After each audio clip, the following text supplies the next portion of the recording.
National Weather Service in Pittsburgh has issued a severe thunderstorm warning for southwestern Harrison County, northern Guernsey County, southeastern Coshocton County, northeastern Muskingum County, southeastern Tuscarawas County, until 9:45 p.m.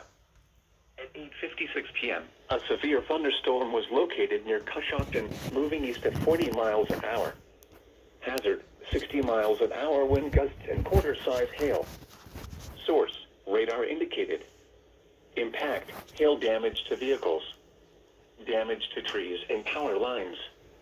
Locations impacted include Coshocton, Cambridge, Freeport, Newcomerstown, West Lafayette, Antrim, Conesville, Old Washington, Plainfield, Gilmore, Tippecanoe, and Otsego.